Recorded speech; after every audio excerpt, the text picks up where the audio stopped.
Ողջույն սիրելի Աստծո ժողովուրդ, նայեք շարունակությունը Հակոբոս թուղթ 4-րդ գլուխ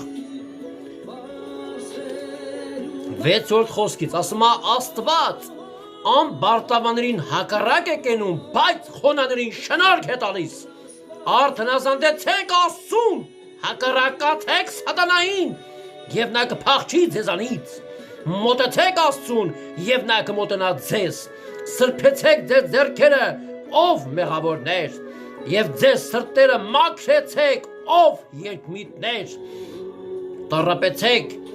եւ սուգ արեք եւ լացեք։ Ձեր ծիծաղը թող սուգ դառնա եւ ձեր ուրախությունը տրտմություն։ Խոնարհեցեք Տիրոջ առաջին եւ նա կբարձրացնե ձեզ, փառքես Տեր ջան։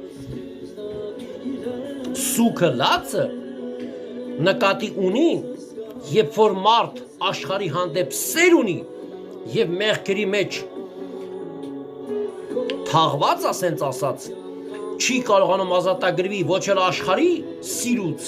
դրա համար ասում է աղոթքով, ծոմով, քուրձով, մոխիրով սուգ արա,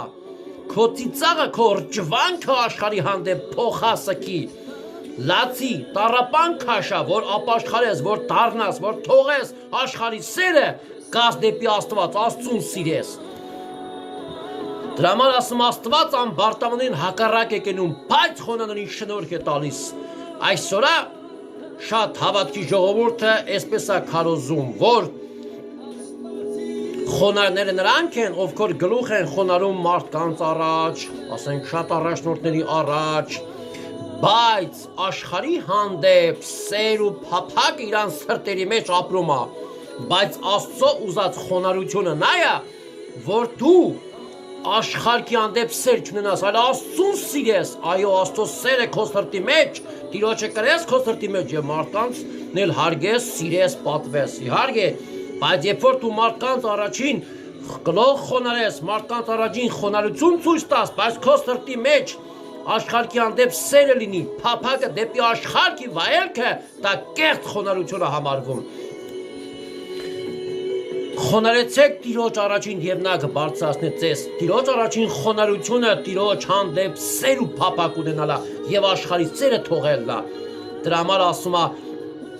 շնացողներ, չգիտեք, որ աշխարհի սերը շնությունը Աստծո առաջ, արտով որ աշխարհը սիրե, բայց ոչ թե Աստծուն